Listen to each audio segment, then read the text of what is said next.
Hello and welcome to all of you present here. I am going to finish this chapter in one go and I will try to give the explanation of this chapter in simple way.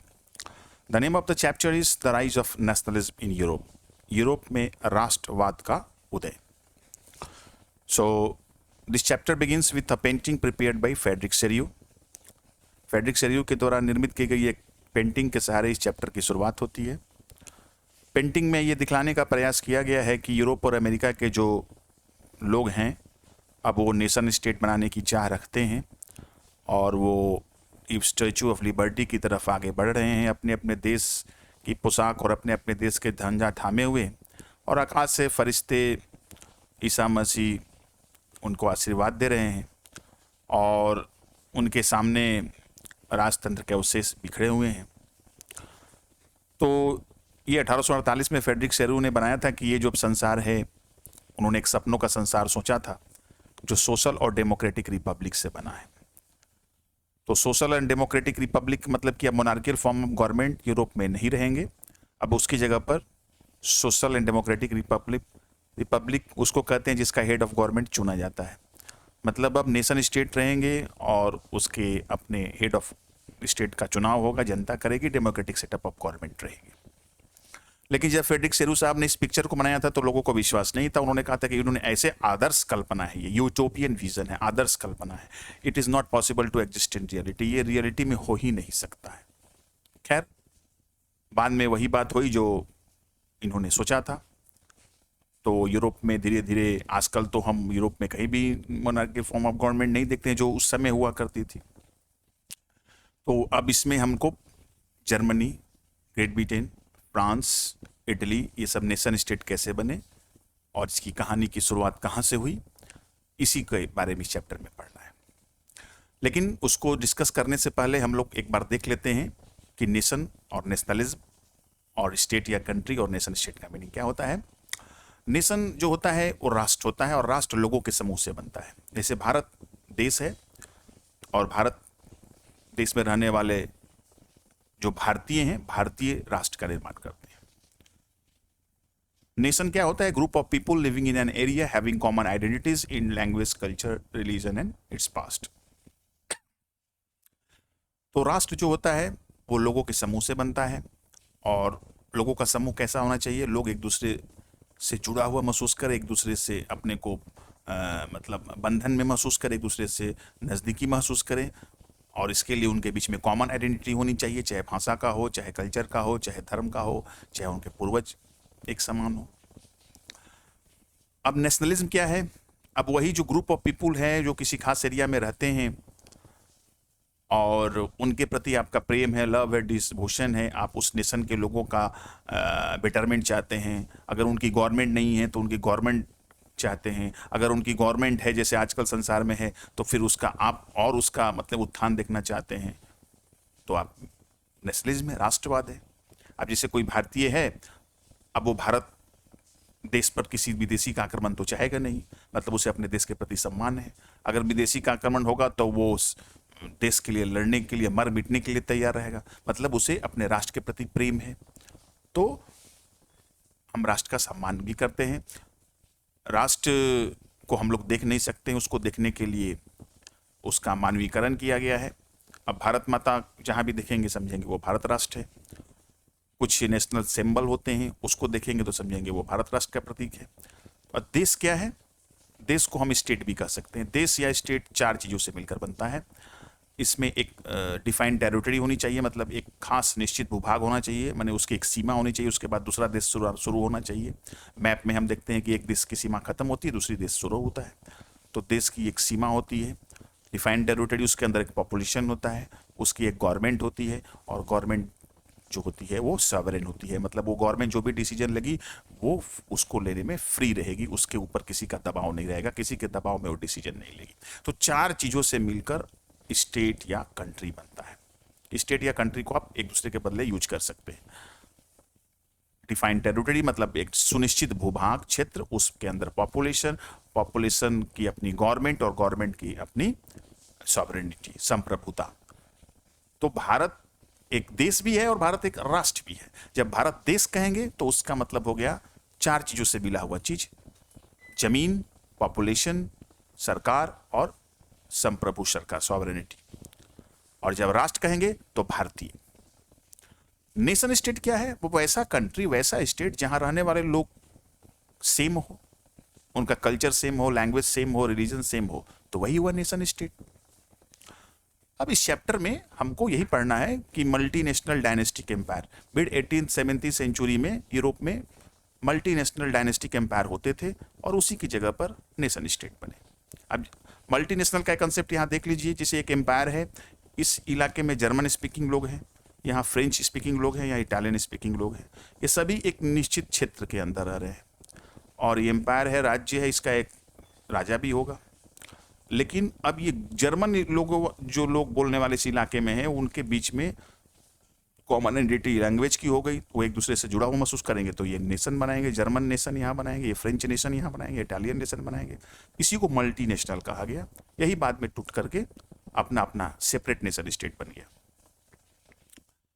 The journey of the formation of nation states begins from the French Revolution, but let once again have a look on the picture prepared by Frederick Serreux। Frederick Serreux साहब का जो picture था उसको एक बार हम लोग देख लेते हैं कि the people of Europe and America were marching towards in a long line to the Statue of Liberty। Statue of Liberty अभी अमेरिका में है, लेकिन Statue of Liberty की तरफ यूरोप और अमेरिका के सभी लोग आगे बढ़ रहे हैं। सभी उम्र के, सभी सामाजिक वर्ग के, मतलब लोगों में अब कोई भेदभाव नहीं है, चाहे स्त्री हो पुरुष हो उसमें भेदभाव नहीं है, चाहे अमीर हो गरीब है उसमें भेदभाव नहीं है, सब लोग इक्वल हैं। और वो अपने अपने देश का झंडा छामे हुए, अपने अपने देश की पोशाक पहने हुए हैं। मतलब वो नेशन का कंसेप्ट उनमें आ गया है। नेशन वो बना लिए हैं, अब स्टेट उनका बनाना है। तो स्टैचू ऑफ लिबर्टी तक पहुंचेंगे तो उसका नेशन स्टेट बन जाएगा। तो यहाँ अभी अभी फ्रांस पहुंचा है, मतलब 1848 में पेंटिंग बनी थी और 1848 में कहा जा रहा है कि फ्रांस यहाँ पहुंचा है, मैंने वो नेशन स्टेट बन गया। इससे आगे निकल चुके थे अमेरिका और स्विट्जरलैंड, मतलब वो नेशन स्टेट बन चुके थे। और इसके बारे में मैं चर्चा कर ही चुका हूं कि आकाश से फरिश्ते, ईसा मसीह लोग आशीर्वाद दे रहे हैं और सामने बिखरे हुए राजतंत्र के अवरेश, मतलब राजतंत्र जा रहा है। स्टैचू ऑफ लिबर्टी की एक हाथ में चार्टर ऑफ सिटीजन राइट्स, एक हाथ में नागरिकों के अधिकारों की घोषणा पत्र है। मैंने राजतंत्र जो था उसमें लोगों को कोई अधिकार नहीं होते थे, लेकिन अब डेमोक्रेटिक सेटअप गवर्नमेंट होगी तो उसमें नागरिक को, सिटीजन्स को राइट मिलेंगे। और दूसरे में टॉर्च ऑफ एनलाइटमेंट है, ज्ञानोदय का मसाल है, मतलब कि लोग अब अंधकार युग से प्रकाश, राजतंत्र अंधकार युग का प्रतीक था नागरिकों के लिए, अब वो प्रकाश के नए युग में जा रहे हैं। Nation state refers to a country which well defined. तो नेशन स्टेट के बारे में हम लोग डिस्टिंक्ट कर ही चुके हैं, लेकिन नेशन स्टेट में जो लोग रहते हैं उनमें कॉमन आइडेंटिटी जो होती है वो सैकड़ों हजारों साल से नहीं होती। कॉमन आइडेंटिटी डेवलप होती है और वो क्रिएट करना पड़ता है संघर्ष के आधार पर। मतलब लोग पहले नेशन बनाते हैं जब लोगों को एहसास हो जाता था कि हम लोगों में कॉमन कल्चर है, कॉमन लैंग्वेज है, कॉमन पास्ट है, तो हम लोग एक दूसरे से अब लोग जुड़ा हुआ महसूस करते हैं। ऐसी भावना लोगों में पैदा करनी पड़ती है क्रांतिकारियों का, जो फ्रेंच रेवोल्यूशन में हुआ था, और उसके बाद फिर वो नेशन स्टेट बनता है। The first story of formation of nation state begins from French Revolution and the idea of nation। तो फ्रांस की जब क्रांति हुई उसी समय नेशन का कंसेप्ट आया, राष्ट्र का कंसेप्ट आया। राष्ट्र का कंसेप्ट क्या हुआ? क्योंकि फ्रांस में जो लोग रहते थे वो मल्टी कल्चरल, मल्टी रेस के थे, बहु संस्कृति, बहु नस्ल के लोग रहते थे और वो अपने को एक दूसरे से जुड़ा हुआ महसूस नहीं करते थे। तो क्रांतिकारियों ने पहला प्रयास किया कि भाई आप लोग पहले एक दूसरे से जुड़ा हुआ महसूस कीजिए, पहले एक नेशन बनाइए, लोगों का समूह बनाइए, ऐसा समूह बनाइए कि आप लोग एक दूसरे से जुड़ा हुआ महसूस कीजिए, और उसके बाद फिर अगला प्रयास होगा नेशन स्टेट बनाने का। तो नेशन स्टेट बनाने के लिए जब नेशन, पहला नेशन स्टेट का 3 स्टेज है, नेशन स्टेट बनने का 3 स्टेज है। पहला तो नेशन बनेगा और वो भी कॉमन आइडेंटिटीज लोगों में क्रिएट करना पड़ेगा।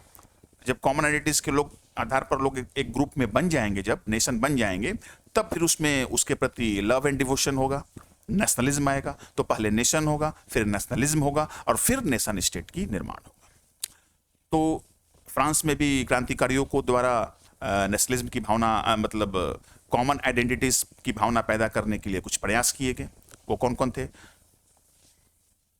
The idea of la patrie and la citoyenne was emphasized and it was persuaded the people that they will live under a constitution having enjoying equal rights.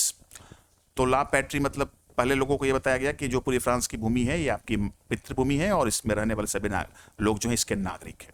ये पहला प्रयास था लोगों में कॉमन आइडेंटिटी को सेंस जागृत करने के लिए, और ये सब नेशन के नाम पर हो रहा था कि नेशन बन जाए, एक ग्रुप बन जाए लोगों का, फ्रांसीसी लोगों का, जिसमें होमोजेनस कैरेक्टरिस्टिक्स हो, कॉमन आइडेंटिटी हो। तो ला पैट्री ला सिटियोन लिया गया। दूसरा फिर एक फ्रेंच फ्लैग लिया गया 3 कलर का रॉयल स्टैंडर्ड की जगह पर। फिर एक स्टेट जनरल जो हुआ करता था फ्रांस में उसका नाम चेंज करके नेशनल असेंबली कर दिया गया और उसका चुनाव होने लगा, भले एक्टिव सिटीजन से हो। New hymns composed, oaths were taken and martyrs were commemorated. नई नई शपथें ली गई, नई नई स्तुतियां रची गई और शहीदों का गुणगान हुआ, सब राष्ट्र के नाम पर हुआ। Centralise system administration was made, केंद्रीकृत शासन प्रणाली लाई गई। Uniform system of weight and measures पर, पूरे क्षेत्र में अब एक समान नाप तौल की व्यवस्था की गई, नापने का और तौलने का एक समान पैमाना किया गया। राजतंत्र में ऐसा नहीं होता था, अलग अलग क्षेत्रों में अलग अलग पैमाना और वेट बदल जाता था। चुंगी देना और कर देने का भी तरीका बदला गया, अब एक साम्राज्य के अंदर एक समान चुंगी होगी, कर लगेगा। क्षेत्रीय बोलियों को खत्म कर दिया गया, उसके स्थान पर फ्रांस को एक राष्ट्र का, नेशन का मतलब कॉमन लैंग्वेज बना दिया गया। Regional dialects were discouraged and French became the common language of nation. उसके बाद क्या हुआ, कॉमन आइडेंटिटीज तो हो गई लोगों में, क्रांतिकारियों ने प्रयास कर लिया। अब क्रांतिकारियों यहीं तक नहीं रुके। The revolutionary further declared that it was the mission and the destiny of the French nation to liberate the people of Europe from despotism. In other words, to help other people of Europe to become nation. France के लोगों के बीच में ही common identity पैदा करके उनको nation बनाने की प्रयास तक ही क्रांतिकारी सीमित नहीं थे।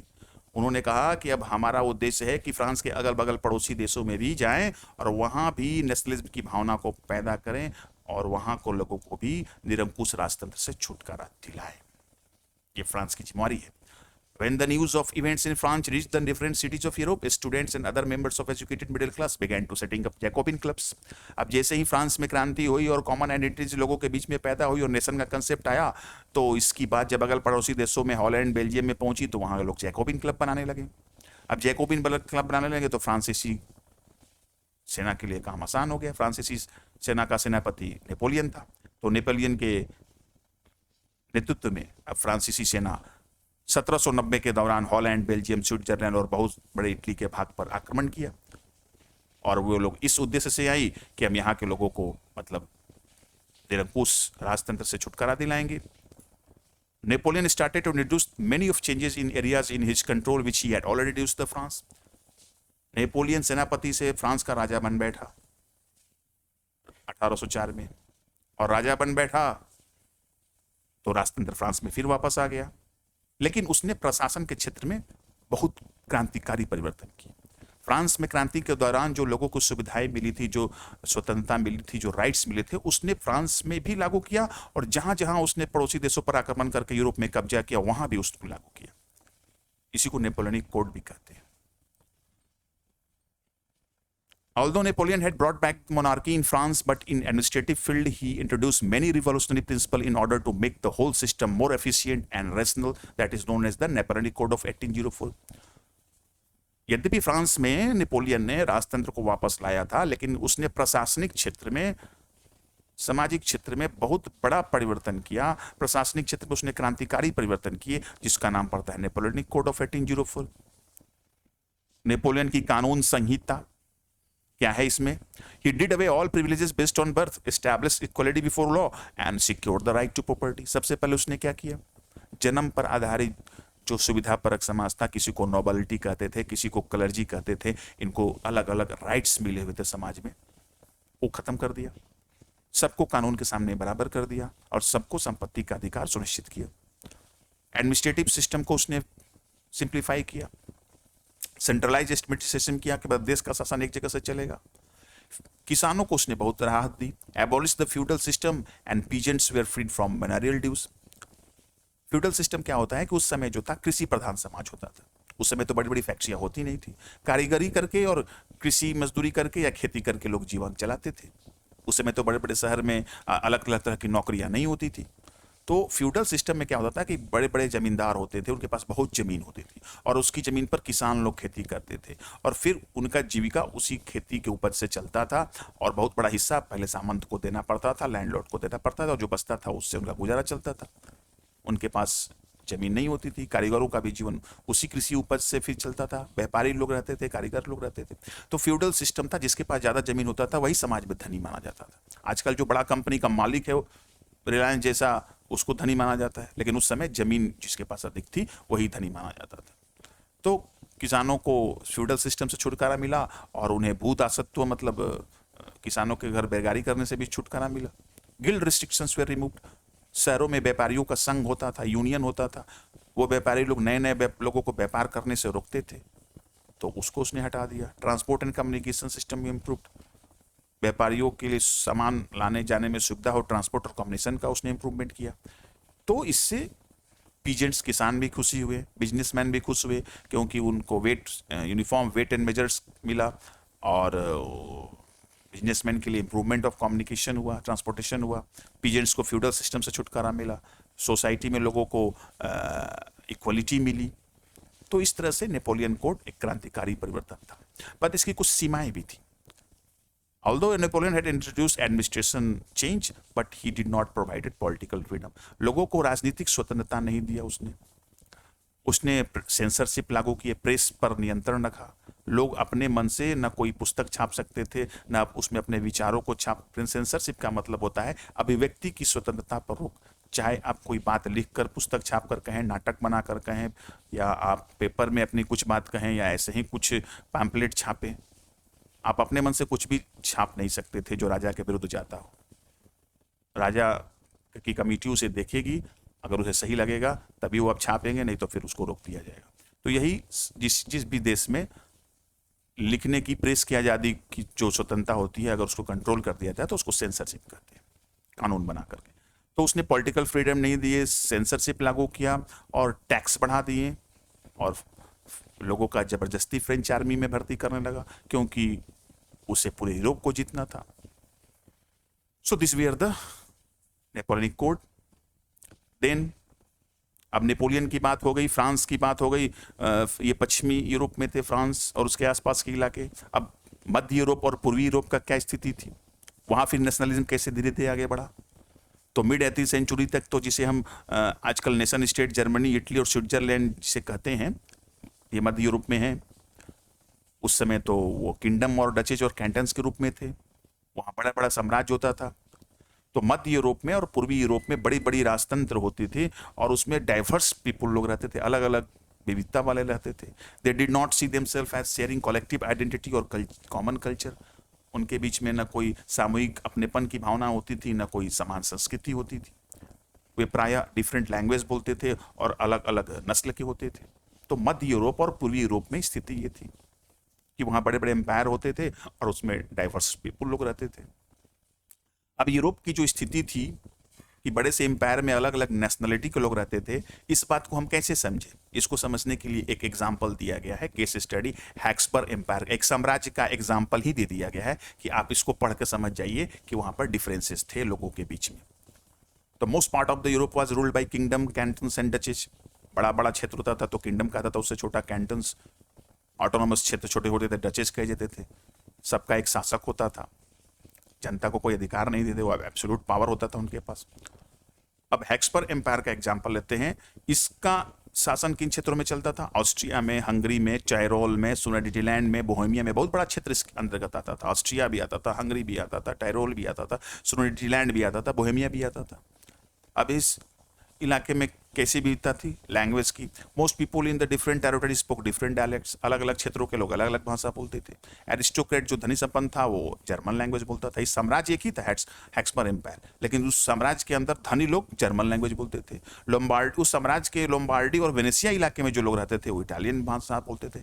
हैब्सबर्ग एम्पायर के अंदर में जो हंगरी के इलाके में लोग रहते थे वो मैकमायर लैंग्वेज बोलते थे। हैब्सबर्ग एम्पायर के अंदर जो गैलिसिया के इलाके में लोग रहते थे वो पोलिश लैंग्वेज बोलते थे। तो एम्पायर एक था हैब्सबर्ग एम्पायर, लेकिन अलग अलग इलाकों में लोगों की अलग अलग भाषा थी।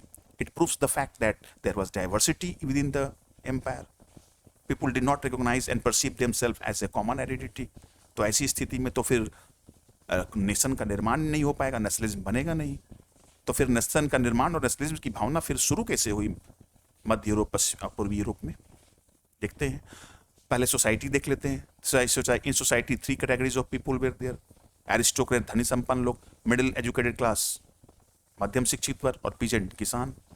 एरिस्टोक्रेट्स कौन थे? Aristocrats were rich and wealthier people. ये धनी और संपन्न लोग होते थे। They own estates in countryside. देहाती इलाकों में, ग्रामीण इलाकों में उनके बहुत जमीन के, बड़े बड़े जमीन के मालिक ये होते थे। मैंने बोला कि जमीन का जो जिसके पास जितना अधिक जमीन होगा वही उतना धनी होता था। इसलिए जमीन पर चर्च का भी कब्जा रहता था, लैंडलॉर्ड्स का भी कब्जा रहता था। They spoke French in higher social gathering. ये एरिस्टोक्रेसी तबके के लोग जो थे, धनी संपन्न लोग थे, ये अपने लिए फ्रेंच लैंग्वेज यूज करते थे। They set up marriage contacts with their social status. ये अलग अलग एम्पायर में भी रहते थे, लेकिन शादी विवाह में एक के बंधन से जुड़े हुए थे। एक एम्पायर से दूसरे एम्पायर के बीच रहते हुए भी इनके बीच में शादी विवाह का बंधन होता था। The middle class, they way are known as working population. तो अब 1750 में इंडस्ट्रियां, बड़े बड़े कारखाने लगने शुरू हो गए थे, मशीन मेड प्रोडक्शन शुरू हो गया था, धीरे धीरे रेलवे लाइन का विस्तार हो रहा था। तो मिड 19th सेंचुरी आते आते साइंस एंड टेक्नोलॉजी का बहुत, व्यापार का बहुत डेवलपमेंट हो गया। शहरों की जनसंख्या बढ़ने, शहर बढ़ने लगे। तो सोसाइटी में एक नया वर्ग आया, नया क्लास आया, इसका नाम पड़ा मिडिल क्लास एजुकेटेड सोसाइटी। और इसमें बिजनेसमैन भी आते थे, इंडस्ट्रियलिस्ट भी आते थे, और प्रोफेशनल्स, काम करने वाले, लॉयर, डॉक्टर, इंजीनियर, ये सब लोग आते थे, टीचर्स। तीसरा जो था पीजेंट क्लास, किसान। The peasants were small farmers, ये छोटे छोटे किसान होते थे। They were known as serfs and were assigned to cultivate the vast land holdings of the aristocrats and landlords. तो इन्हें सर्फ, भूदास भी कहा जाता था। ये बड़े बड़े जमींदारों के, एरिस्टोक्रेट की जमीन पर खेती करके अपना गुजारा करते थे। तो society was divided into 3 categories. तो एरिस्टोक्रेसी में धनी संपन्न लोगों में नेशनलिज्म की भावना नहीं आई, पीजेंट्स में नेशनलिज्म की भावना नहीं है। सबसे पहले यूरोप में नेशनलिज्म की भावना जो आई वो मिडिल क्लास एजुकेटेड सोसाइटी में आई, और जो भावना आई नेशनलिज्म का उसका नाम पड़ा लिबरल नेशनलिज्म। तो अब देखते हैं, ये एक दिखाया गया है कि एरिस्टोक्रेसी लोगों का जीवन कैसा था, कितने महंगे पोशाक ये पहनते थे, और पीजेंट्स का जीवन कितना गरीब में होता था। Liberal nationalism, the first time the idea of nationalism arose among the middle class educated society, which was comprised of the industrialists, businessmen and professionals like doctor, engineer, teacher, lawyers. तो इनके बीच में जो नेशनलिज्म आई उसका नाम पड़ा liberal nationalism. इसका meaning क्या होता है? The term liberalism is derive from the Latin word Libre which means free. तो लिबरलिज्म जो वर्ड है वो लैटिन वर्ड शब्द से लिया गया, इसका मतलब ही होता है फ्री। तो ये फ्रीडम चाहते थे। राजतंत्र चल रहा था, राजतंत्र में जनता को कुछ अधिकार नहीं थे, समाज बहुत रिस्ट्रिक्शन में रहता था। तो लोग ये चाहते थे कि ऐसा समाज नहीं हो, कुछ फ्रीडम वाला समाज हो। तो ये पॉलिटिकल फ्रीडम भी चाहते थे और इकोनॉमिक फ्रीडम भी चाहते थे। पॉलिटिकल में क्या चाहते थे? राजनीतिक स्वतंत्रता में क्या चाहते थे? Freedom for individual and equality before law. सबसे पहले तो चाहते थे कि सभी व्यक्ति को अपना स्वतंत्रता मिले और सभी लोग कानून के सामने बराबर हो। गवर्नमेंट बाई कंसेंट, जनता के सहयोग से, जनता के सहमति से सरकार बने। They were in favour of democratic form of government govern by parliament and constitution. वे प्रजातांत्रिक सरकार के पक्ष में थे जिसमें एक पार्लियामेंट और एक कॉन्स्टिट्यूशन हो। They wanted end of monarchy and privilege based society. वे राजतंत्र का अंत चाहते थे, सुविधापरक समाज का अंत चाहते थे। They wanted freedom of press, press की स्वतंत्रता चाहते थे। But they were not favour in the voting rights to all. ये वोटिंग राइट सबको देना नहीं चाहते थे, यूनिवर्सल सफरेज के फेवर में नहीं थे। ये केवल रिच लोगों को ही वोटिंग राइट्स देना चाहते थे, जो फ्रांस में पहली बार आया था। Anyway, what were their idea of liberalism in economic sphere?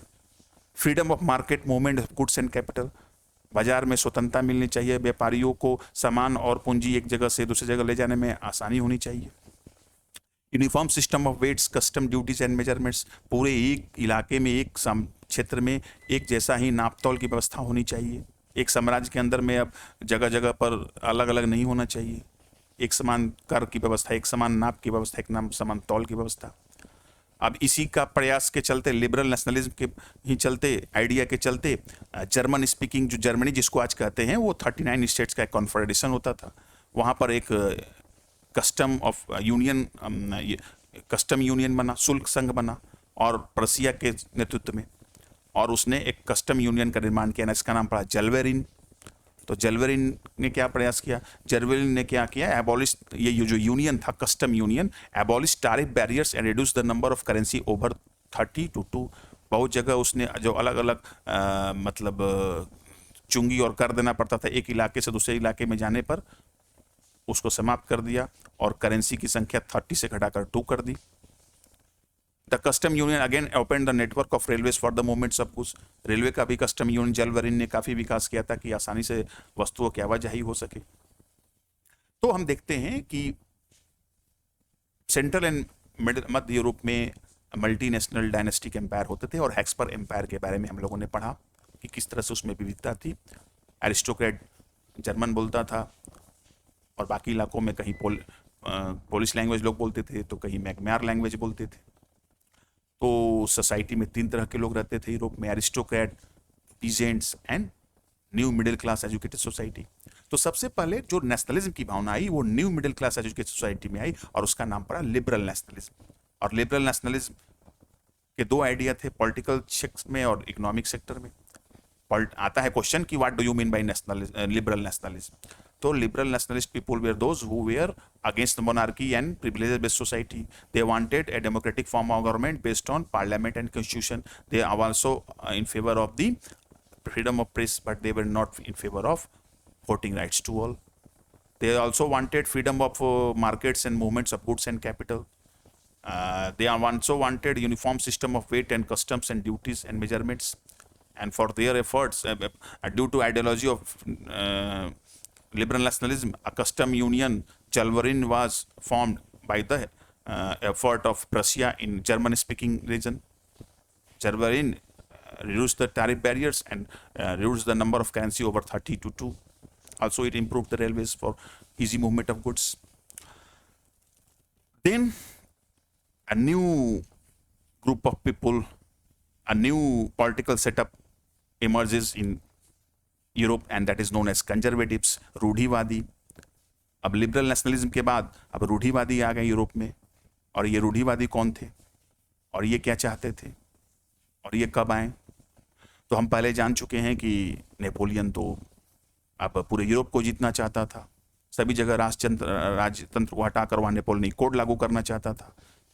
तो यूरोप में तो राजा लोग शांति से बैठेंगे नहीं। यूरोप की 4 महाशक्तियाँ थी, ब्रिटेन, प्रसिया, रसिया और ऑस्ट्रिया ने मिलकर नेपोलियन बोनापार्ट को 1815 में वाटरलू की मैदान में लड़ाई में हरा दिया। और फिर यूरोप का भविष्य तय करने के लिए उन्होंने एक मीटिंग की ऑस्ट्रिया के चांसलर ड्यू मेटरनिक के नेतृत्व में, और वहां पर उसी को मीटिंग को वियना कॉन्फ्रेंस कहते हैं। और उसी कॉन्फ्रेंस में फिर डिसाइड हुआ कि अब सभी जगह राजतंत्र को वापस लाया जाएगा। फ्रांस में भी अब बर्बन डायनेस्टी जिसका लुई 16 था उसको भी लाया गया। और यही कंजर्वेटिव्स की नींव पड़ी, कंजर्वेटिव्स का मतलब पदार्पण हुआ। तो अब ये कंजर्वेटिव्स कौन थे? दोस conservative were those who wanted the establishment of traditional institutions, monarchy, church and social hierarchy. Conservatives का मतलब कंजर्व करना चाहते थे, वो कोई चीज में परिवर्तन नहीं चाहते थे, उसको बचा कर रखना चाहते थे, अभी वो उसको संरक्षित रखना चाहते थे।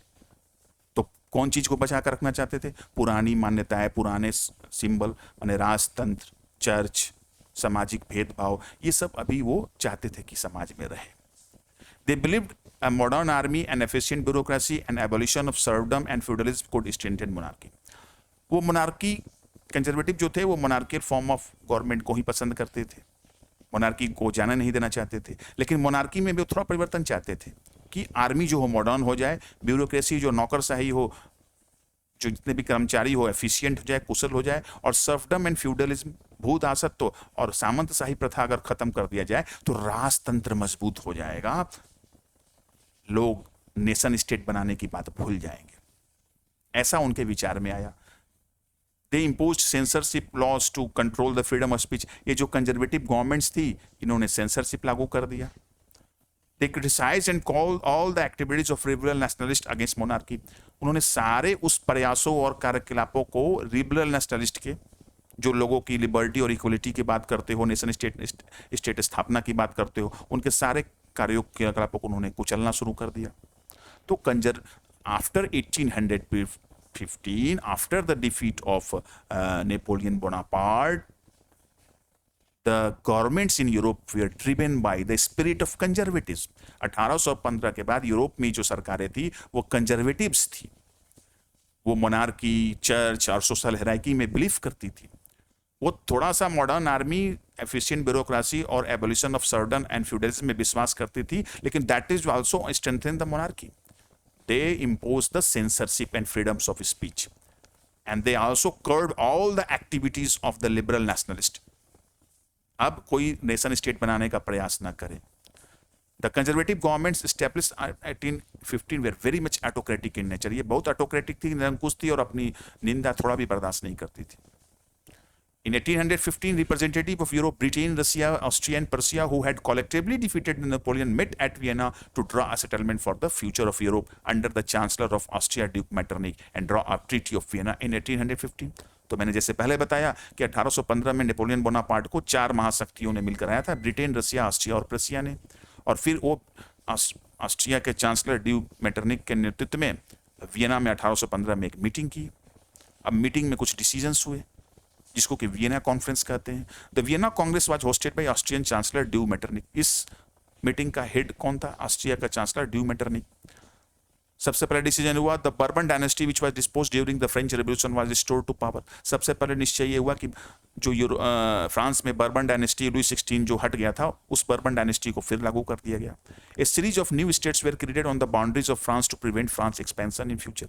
फ्रांस की सीमाओं पर छोटे छोटे राज्य कायम कर दिए गए कि भविष्य में फ्रांस फिर कोई एक्सपेंसर करने, कोई क्रांति करके फिर नेपोलियन बोनापार्ट जैसा कोई वहां राजा न बन जाए और आक्रमण करने लगे।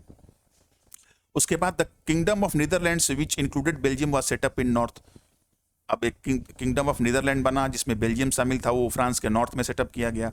And Geneva was added to the Piedmont in south, और जिनेवा को पिडमोंट में साउथ में शामिल कर दिया गया।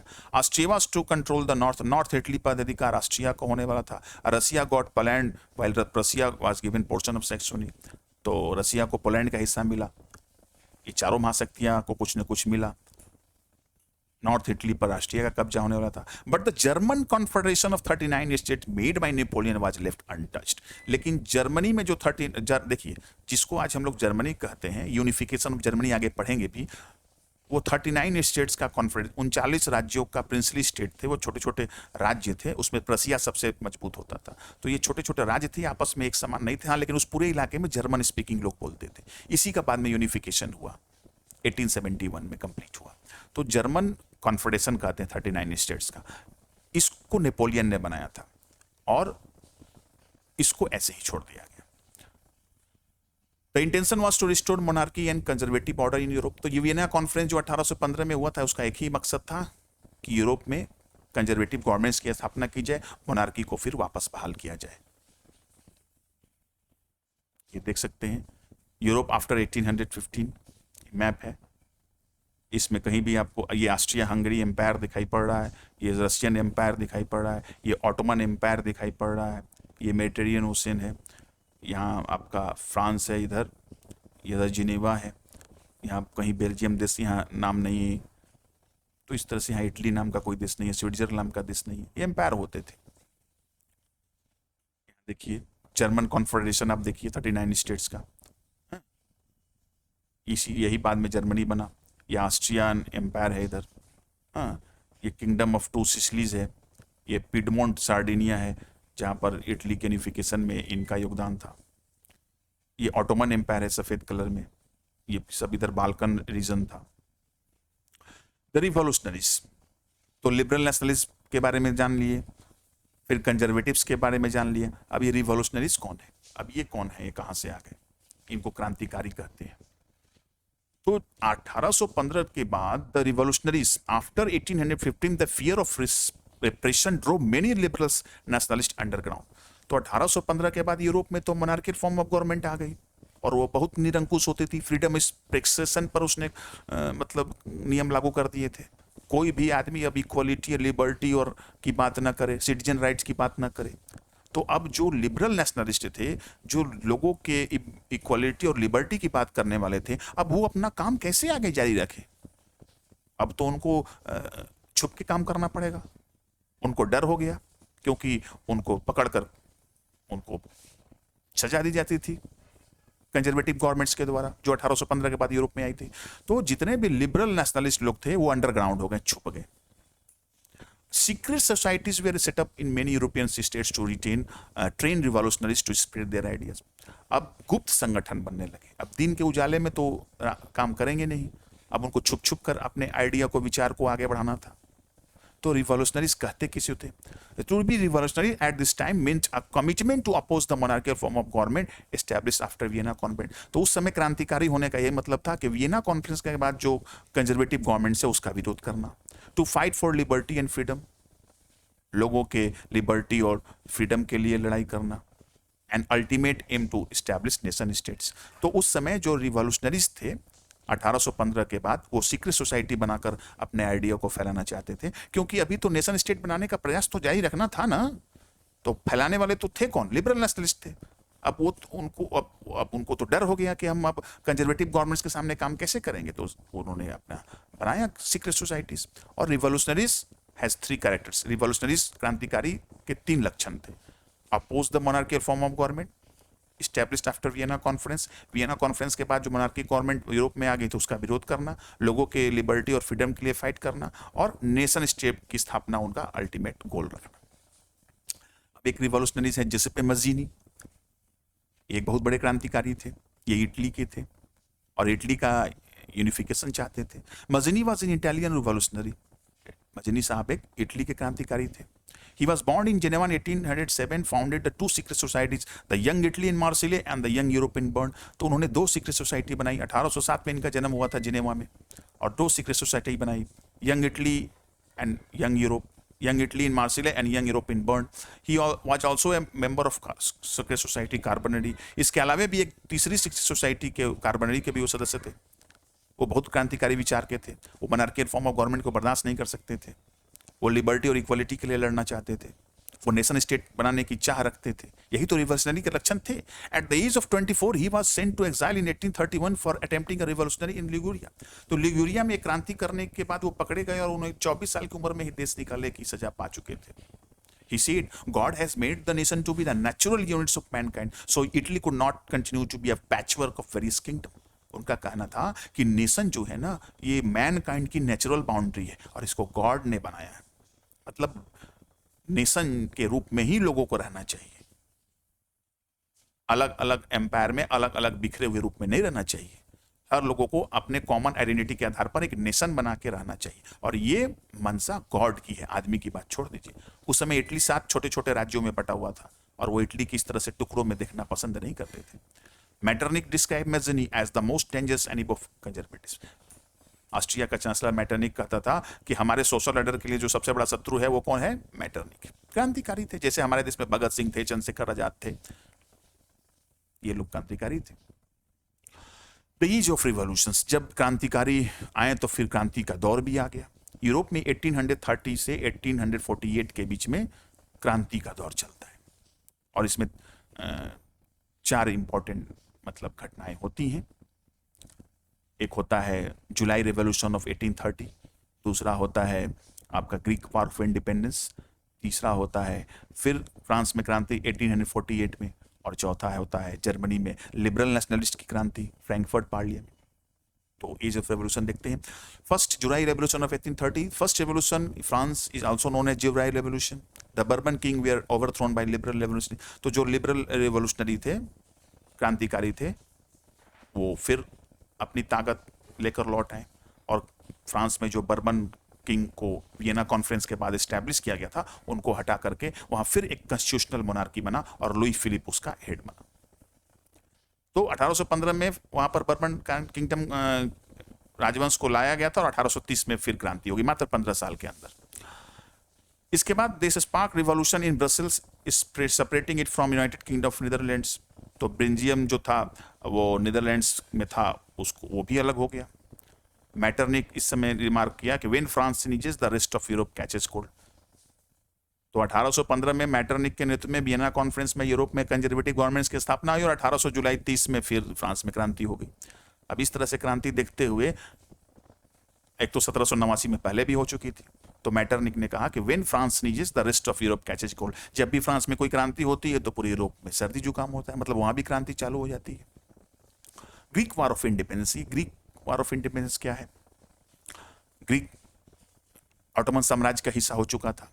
ग्रीक जो है ये एंशियंट टाइम में बहुत ही डेवलप्ड क्षेत्र था, और यूरोप की जो सभ्यता, जिसे आजकल हम यूरोपियन कंट्रीज कहते हैं, इतने developed Nations, England, Germany, France, Switzerland, ये सब जो डेवलप्ड नेशन है आज के डेट में, ये यूरोपियन कल्चर की शुरुआत ग्रीक से ही हुई थी।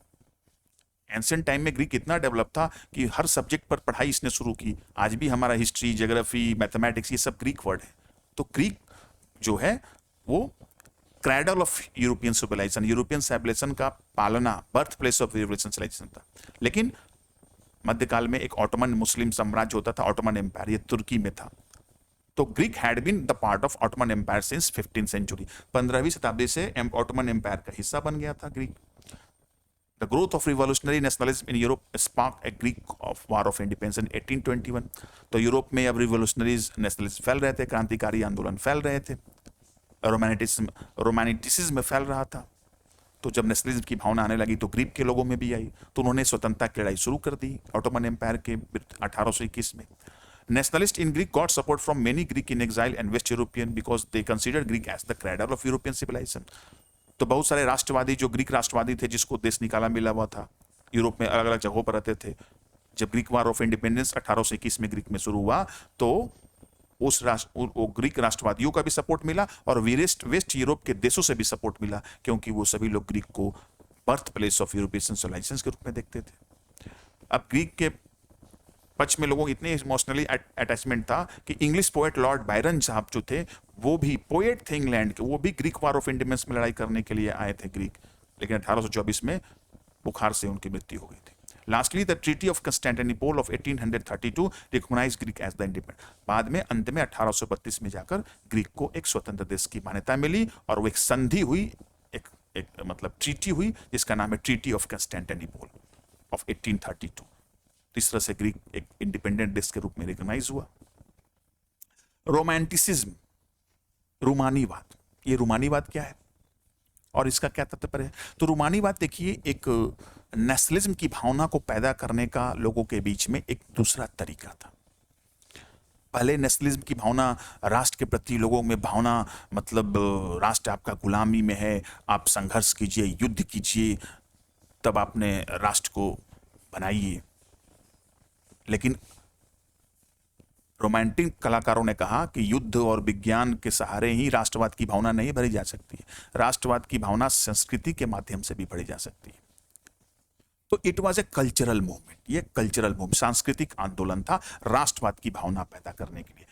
ए cultural movement to install a nationalist sentiment among the people through art, poetry, music, dance and language. और कल्चर में, कल्चर का तो बहुत बड़ा मीनिंग होता है, तो कल्चर में क्या क्या आएंगे? कला आएगी, संगीत आएंगे, कविताएं आएंगे, नृत्य आएंगे, भाषा आएगी, कहानियां आएगी। तो आर्ट, पोएट्री, म्यूजिक, डांस के सारे लोगों में नेशनलिज्म की भावना पैदा करने का ये सांस्कृतिक आंदोलन था, जिसका नाम पड़ा romanticism. Romantic artists and poets generally criticized the glorification of reason and science and focused on emotions, institutions and mystical feeling. ये बात आपको याद रखना है कि जो रोमानी कलाकार थे, उन्होंने तर्क वितर्क और विज्ञान के महिमा मंडन की आलोचना की, और उन्होंने ध्यान दिया कि लोगों की भावनाओं पर, लोगों के अंतर्दृष्टि पर, लोगों के रहस्यमयी विचारों पर, कि लोगों के अंदर में भावना, अंतर्दृष्टि और रहस्यमयी विचारों पर ध्यान देकर भी राष्ट्रवाद को बढ़ाया जा सकता है। और राष्ट्र को बनाने का उन्होंने आधार क्या बनाया? Their effort was to create a shared collective heritage, a common cultural past as the basis. उन्होंने कॉमन कल्चर, जो सांस्कृतिक, जो साझा सांस्कृतिक अतीत है, कॉमन कल्चरल पास्ट, साझा सांस्कृतिक अतीत को उन्होंने नेशन का आधार बनाया। तो अब इस कल्चरल मूवमेंट के सहारे रोमांटिसिज्म, मतलब कि अब रूमानीवाद, मतलब कि अब जो रूमानीवाद हम लोग देखते हैं वो रूमानीवाद नहीं। रूमानीवाद में क्या होता है कि दो व्यक्ति जब रोमांटिक हो जाते हैं, तो रोमांस चलता है, तो क्या करते हैं, वो एक दूसरे की हानि नहीं देखना चाहते हैं, एक दूसरे को दुख में नहीं देखना चाहते हैं, एक दूसरे से इमोशनली अटैच हो जाते हैं। तो क्या वही sense of love and devotion nation के प्रति भी पैदा किया जा सकता है? तो किया जा सकता है। यही कहना था रोमांटिक आर्टिस्ट का। और ये कल्चरल मूवमेंट के सहारे लोगों में नेशनलिस्ट की भावना पैदा की जा सकती है, और कल्चरल में art, poetry, music, dance, language का सहारा लिया जा सकता है। तो अब ये रोमांटिज्म के सहारा नेशनलिज्म की भावना कहाँ कहाँ पैदा की गई, तो इसका एग्जाम्पल हमें जर्मनी, पोलैंड में देखने को मिलता है। The German philosopher Johann Gottfried claim German culture was to be discovered among the common people. तो जर्मन के एक बहुत बड़े आर्टिस्ट थे, रोमांटिक कलाकार थे। उन्होंने कहना था कि अगर सच्ची जर्मनी संस्कृति को खोजना है तो वो वहाँ की जनता में मिलेगी। दास वॉल्क, जर्मन भाषा में कॉमन पीपल को दास वॉल्क कहा जाता। So he popularize poetry, folk song, folk dance among the people to create a nationalist सिंटी। तो उन्होंने जोहान गॉटरफ्रीड, जो एक जर्मन रोमांटिक आर्टिस्ट थे, उन्होंने लोगों में नेशनलिस्ट की भावना पैदा करने के लिए क्या किया, फोक डांस, लोक नृत्य, फोक सॉन्ग्स, लोक गीत। तो लोकगीत, लोक डांस के सहारे लोगों में नेशनलिज्म की भावना, लोक कविताएं के सहारे लोगों में पैदा किया सेंटिमेंट। उसी तरह से पोलैंड में Karol Kurpinski celebrated the nationalist struggle through music, concert and opera. तो कैरोल कुरपिंस्की जो थे वो पोलैंड देश को जिंदा रखना चाहते थे, पोलिश कल्चर को जिंदा रखना चाहते, पोलिश लोगों में, पोलैंड वासियों में मतलब नेशनलिस्ट की भावना को जिंदा रखना चाहते थे। क्योंकि 18वीं शताब्दी के अंत में पोलैंड नाम का देश बचा ही नहीं था, उसे ऑस्ट्रिया, रसिया ने आपस में मिलकर बांट लिया था। लेकिन पोलैंड के तो लोग थे, तो पोलैंड के लोगों में अपने पोलैंड नेशन को जिंदा रखना था कि फिर वो एक दिन अपना कंट्री बनाए, नेशन स्टेट बनाए। तो कैरोल कुरपिंस्की एक कलाकार थे, उन्होंने संगीत और ओपेरा के माध्यम से लोगों में राष्ट्रीय भावना को जीत रखा। उन्हें दो फोक डांस, पोलिनेशिया एंड मजोरिका, उसका इतना प्रचार किया, पोलिनेशिया और मजोरिका का इतना मतलब उन्होंने उसको यूज किया कि वो एक राष्ट्रीय भावना की प्रतीक बन गई, became the symbol of national sentiment, राष्ट्रीय भावना का प्रतीक बन गई पोलिनेशिया एंड मजोरिका। भाषा का भी यूज किया गया राष्ट्रीय भावना को जिंदा रहने के लिए, क्योंकि पोलैंड तो अब देश बचा नहीं था, लेकिन पोलैंड के लोग के ऊपर ज्यादा से ज्यादा रशियन लोगों का आधिपत्य था। तो with the Russian occupation in Poland, language was band in and instead Russian language was imposed everywhere. जैसे ही पोलैंड पर रसिया का कब्जा हुआ, उसने सारे स्कूलों में पोलिश लैंग्वेज को हटा करके रशियन लैंग्वेज लागू कर दिया।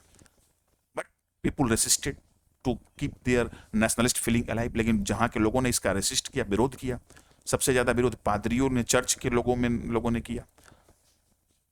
The people of clergies use the police as a weapon of national resistance। तो पादरी वर्ग के लोगों ने इसका यूज किया सबसे ज्यादा एक हथियार के रूप में। Polish language are use to for church and social gathering और रिलीजियस इंस्ट्रक्शन। बहुत सारे पादरियों में जब भी पादरी लोग चर्च का कोई काम करते थे या धार्मिक अनुष्ठान करते थे, उसमें पोलिश लैंग्वेज का यूज करते थे, रशियन लैंग्वेज का नहीं। जब रशियन लोगों को ये बात पता चली तो बहुत सारे पादरियों को जेल में डाला गया और बहुत सारे पादरियों को सजा के तौर पर साइबेरिया भेज दिया गया। So in this way, we come to know that there were use of cultural aspects, music, dance, folk song, language, to create the sense of nationalist among the people. And this nationalist romantic artist criticized the glory of reason and science and gave thrust on the emotions, institutions, and mystical feeling. And it was a cultural movement which aimed to promote the nationalist feeling among the people through art, poetry, music, and dance. Hunger, hardship and popular revolt. अब ये hunger, hardship क्या है? भूखमरी और कठिनाई, और फिर कुछ विख्यात विद्रोह हुए। तो 1830 में यूरोप में एक कठिनाई का दौर आया, आर्थिक कठिनाई का। The 1830 was years of great economic hardship in Europe. Enormous increase population, जनसंख्या यूरोप की बहुत बढ़ गई। Large scale running rural migration to cities to lead over crowded cities and reduce job opportunity. अब ग्रामीण क्षेत्रों से बहुत लोग रोजगार की खोज में शहरों में आकर रहने लगे, शहरों की जनसंख्या बढ़ गई, झुग्गी झोपड़ियों की मोहल्ल कॉलोनी की संख्या बढ़ गई, और more than there were large number of people in excess of job seeker than availability of jobs. अब नौकरी खोजने वाले की संख्या नौकरी उपलब्धता से ज्यादा हो गई। पीजेंट्स बर्डन विद फ्यूडल, किसान पहले से ही परेशान थे, फ्यूडल ड्यूज के तले दबे हुए थे, उपज का बहुत बड़ा हिस्सा उनको, सामंतों को, जमींदारों को देना पड़ता था। Stiff competition for small scale producer because machine made goods started to penetrate in the market. अब इंडस्ट्रियलाइजेशन शुरू हो चुका था, तो छोटे छोटे जो प्रोड्यूसर थे अब उनको दिक्कत होने लगी, क्योंकि मशीन मेड सामान सस्ते माल आने लगे मार्केट में। तो इस तरह से अब खाने पीने, बैड हार्वेस्ट से फसल बर्बाद होती थी, तो खाने पीने की चीज़ों के दाम बढ़ गए। तो increase in population, unemployment and increase in the slum area in the towns and cities. Peasants were under the feudal dues and stiff competition due to machine-made goods from industrialization, and bad harvest combined with each other and created a problem to the lower strata of people for hunger and hardship. तो समाज में जो निम्न तबके के लोग थे उनके समय भुखमरी और कठिनाई का समस्या आ गया, जीविका चलाने की समस्या आ गई। सो इसके चलते एक विद्रोह हुआ और फिर ये विद्रोह हुआ फ्रांस में। The year 1844-48 was one such year. Food shortage and widespread unemployment brought the people of Paris out on the roads, and Louis Philippe was forced to flee, and France was declared as a republic, and all males above 21 years of age was given right to vote and guaranteed the right to vote. तो 1848 में जब hunger और hardship का दौर हुआ, France में food shortage हो गए, महंगाई बढ़ गई, अनएम्प्लॉयमेंट बढ़ गया, तो साधारण जनता, गरीब जनता सड़कों पर आ गई। लुई फिलिप को गद्दी छोड़ के जाना पड़ा और फ्रांस को रिपब्लिक घोषित कर दिया गया और 21 साल से सभी ऊपर के पुरुषों को वोटिंग राइट्स मिल गया। तो 1848 में 1848 में फ्रांस रिपब्लिक बनता है, नेशन स्टेट बनता है। 1789 में कहानी शुरू हुई थी। Revolt of viewers in Sicilia, अब एक जुलाहो का भी विद्रोह होता है। वो क्या है, एक छोटा सा ये भी विद्रोह है। The people's occupation in Silesia were mostly in weaving, तो सिसिलिया के इलाके में रहने वाले लोगों का ज़्यादा जो उनका जीविका का साधन था वो था बुनाई। They got raw materials from the contractors for making their finished goods, तो बुनाई करके जीविका चलाते थे सिसिलिया क्षेत्र में रहने वाले लोग।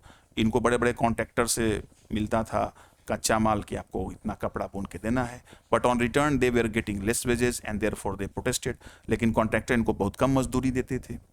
On 4th June 1845, a crowd of weavers attacked on the residence of contractors, broke the window panes and plundered the cloths.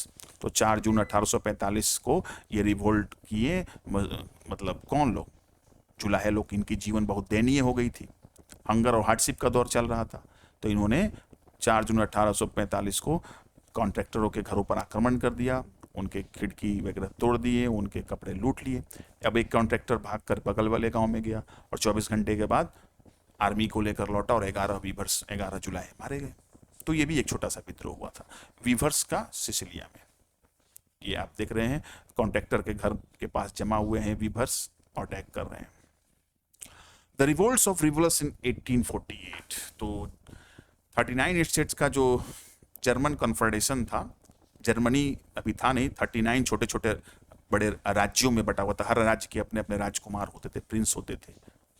वहां भी एक रिवोल्ट हुआ नेशन स्टेट बनाने के लिए, और ये मिडिल क्लास लिबरल सोसाइटी के द्वारा हुआ, वही जो मिडिल क्लास एजुकेटेड में जिससे सबसे पहले नेशनलिज्म की भावना यूरोप में आई थी। तो parallel to the revolt of poor unemployed and starving peasants, a revolution led by educated middle class was underway. तो 1830 के समय यूरोप में हंगर और हार्डशिप का दौर आया, जिसके चलते आपको मालूम है कि विद्रोह हुए, और 1848 में फिर विद्रोह हुआ फ्रांस में और फ्रांस रिपब्लिक बना। फिर सिसिलिया में जुलाहो का विद्रोह हुआ। अब इसी के बीच में जर्मनी कॉन्फेडरेशन इलाके में अब एक रिवॉल्यूशन, क्रांति हुई एजुकेटेड मिडिल क्लास के द्वारा। France became republic in 1848, but still other parts of Europe were not an independent nation state. तो 1848 में फ्रांस नेशन स्टेट बन गया, लेकिन Germany, Italy, Poland, Austria, hunger अभी भी एम्पायर के रूप में थे। और यहाँ मिडिल क्लास लोग, लिबरल नेशनलिस्ट वाले लोग अब एक नेशन स्टेट की स्थापना करना चाहते थे, एक डेमोक्रेटिक गवर्नमेंट की स्थापना करना चाहते थे, एक कॉन्स्टिट्यूशन बेस्ड पार्लियामेंट्री सिस्टम की स्थापना करना चाहते थे। तो यही मिडिल क्लास एजुकेशन सोसाइटी, जिसमें शॉपकीपर, लॉयर्स, बिजनेसमैन ये सब आते थे, इन्होंने मिलकर ऑल जर्मन नेशनल असेंबली के लिए, तो जितने भी पार्टियां थी, all political party in German speaking region, German confederation demanded for a all German nation assembly and voted for it. तो जितने भी लिबरल नेशनलिस्ट ग्रुप के लोग थे, उन्होंने ऑल जर्मन नेशनल असेंबली के लिए वोटिंग किया और फ्रैंकफर्ट शहर में इकट्ठा हुए।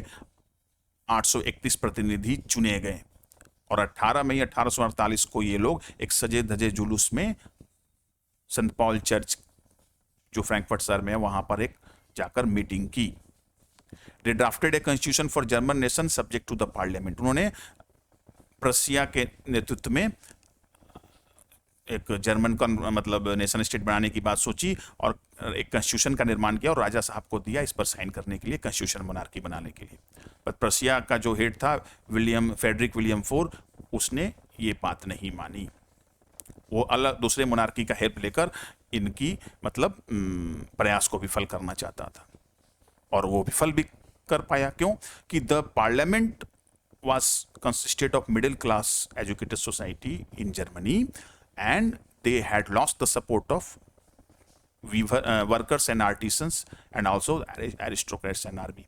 तो ना इनको ऊपर साइड से ना आर्मी और एरिस्टोक्रेट का सपोर्ट मिला, ना लैंडलॉर्ड्स का सपोर्ट मिला, और नीचे से इनको वर्कर और आर्टिसन का भी सपोर्ट नहीं मिला। तो बाद में राजा ने सेना बुलाकर इनके पार्लियामेंट को डिसॉल्व कर दिया। So it is also known as the Frankfurt Parliament. In 1848, till 1848, France had become the nation state, but many parts of Europe like Germany, Italy, Poland and Austria-Hungary were in still form of empire, and the middle class educated society were willing to form a nation state based a parliamentary form of government based on constitution. And for this purpose, all educated middle class people, including shopkeeper, lawyer, businessman, doctor, engineer, they demanded for all German National Assembly and voted for it, and 831 representatives were chosen on 18th May 1848 they assembled in the Frankfurt city and took their seat in the St. Paul Church and drafted a constitution. They put the constitution before the King of Prussia, Frederick William IV, to put signature it, but king denied their demand and took the support of army and dissolved the parliament, because the parliament had lost the support of worker and artisans as well as landlords and army. But it was an effort by the middle class liberal nationalists to establish a constitutional based administrative system in German Confederation of 39 states in 1848, and that is known as the Frankfurt Parliament. ये Frankfurt Parliament है. Rights of women. So what was the position of women? What is being considered about their rights? The granting of issuing of political rights to women was a continuous process. तो महिलाएं भी क्रांतियों में हमेशा से भाग लेती रही थी, और उनको भी राजनीतिक अधिकार देने का एक चर्चा हमेशा चलती रहती थी. Women had participated actively in different movements. जितने भी क्रांतियां हुई थी यूरोप में, महिलाएं भाग बढ़ चढ़ के हिस्सा लेती थी. They formed their own political clubs, founded magazines, participated in meetings and demonstrative. उन्हें बहुत सारी राजनीतिक क्लब बनाए, बहुत सारे अपने मैगजीन्स निकाले और बहुत सारे मीटिंग भी की, but they were not given the right to vote. When Frankfurt Parliament was convened, they were given the position of only as a observer. जब फ्रैंकफर्ट पार्लियामेंट बुलाया गया तो वहां भी दर्शक दीर्घा में वो एक मतलब ऑब्जर्वर के रूप में थी, गेस्ट के रूप में खड़ी थी. Unification of Germany, the major thing which comes before us. Unification of Germany, Germany confederation को मिला करके 39 स्टेट्स को मिला करके जर्मन यूनिफिकेशन का काम लिबरल नेशनलिस्ट के द्वारा 1848 में हुआ था, जिसको राजा ने सेना की सहायता से कुचल दिया था. लेकिन उसके बाद राजा ने खुद अपने प्रयासों से जर्मन का यूनिफिकेशन किया, क्योंकि राजा को लगा कि ये जो नेशनलिज्म की भावना लोगों में है, अगर इस भावना को अपने फेवर में यूज किया जाए, यूनिफाई कर दिया जाए, तो जर्मनी स्टेट के मोनार्की ही मजबूत होगी और राजतंत्र ही मजबूत होगा. उनके बीच में कोई नेशनलिज्म की भावना नहीं थी कि लोगों को लिबर्टी दिया जाए, इक्वलिटी दिया जाए. वो यूनिफिकेशन इसलिए किए क्योंकि वो मोनार्की को मजबूत करना चाहते थे. तो इसीलिए जब ये टॉपिक शुरू होता है यूनिफिकेशन ऑफ जर्मनी, तो वहां पर लिखा है बुक में कि whether the army and monarchy may be the architect of the German unification. क्या आर्मी और राजतंत्र भी जर्मन यूनिफिकेशन में सहयोग कर सकती है? तो यहाँ पर यूनिफिकेशन के पीछे मतलब लिबरल नेशनलिस्ट की बात नहीं थी. यहाँ मोनार्की को 1815 के बाद से ही एहसास हो गया था कि लोगों के बीच में जो नेशनलिज्म की भावना है, अगर वो हम उनको कुछ फ्रीडम दे, अगर हम ब्यूरोक्रेसी को मतलब एफिशिएंट बनाए, आर्मी को मॉडर्न बनाए और फ्यूडल सिस्टम वगैरह ये सब सर्वडम खत्म कर दें, तो हमारा मोनार्की मजबूत होगा और फिर लिबरल नेशनलिस्ट कमजोर हो जाएंगे, फिर हम लोग का अपना राजतंत्र बचा रहेगा. तो नेशनलिज्म की भावना को अपने फेवर में यूज करने के लिए मोनार्की लोगों ने भी शुरू कर दिया था, और यही हम देखते हैं इटली और जर्मनी के यूनिफिकेशन में. तो जर्मनी का यूनिफिकेशन आता है तो उसमें 5 पॉइंट आपको जरूर लिखने होंगे। फर्स्ट पॉइंट में आपको ये बात जरूर मेंशन करना होगा कि in May 1848 the liberal attempts to set up a constitutional monarchy at Frankfurt was suppressed by the monarchy military and Junkers. तो 1848 में लिबरल नेशनलिस्ट के जो पहला प्रयास हुआ था जर्मन यूनिफिकेशन का, उसको राजा ने मिलिट्री और जंकर की सहायता से कुचल दिया था। After that failure of the German National Assembly, Prussian Chief Minister Ottoman Bismarck takes the lead in German unification। तो जब पहला प्रयास 1848 में लिबरल नेशनलिस्ट के लोगों के द्वारा जर्मन यूनिफिकेशन का विफल होता है, क्योंकि राजा ने आर्मी और जंकर माने बड़े लैंडलॉर्ड्स को कहते थे की सहायता से उसको डिसॉल्व कर दिया था। उसके बाद जर्मन यूनिफिकेशन का बीड़ा जो आता है प्रसिया के मंत्री ऑटोमन बिस्मार्क और के कंधों पर आ जाता है, मोनार्की के ऊपर। He planned the unification with the help of Prussian army and bureaucracy। जो मंत्री प्रमुख थे प्रसिया के ऑटोमन बिस्मार्क, उन्होंने आर्मी और ब्यूरोक्रेसी की सहायता से जर्मन यूनिफिकेशन का कार्य पूरा किया। ये तीसरा पॉइंट है। चौथा point, he conducted 3 wars with France, Austria and Denmark and over 7 years and thus ensured German unification।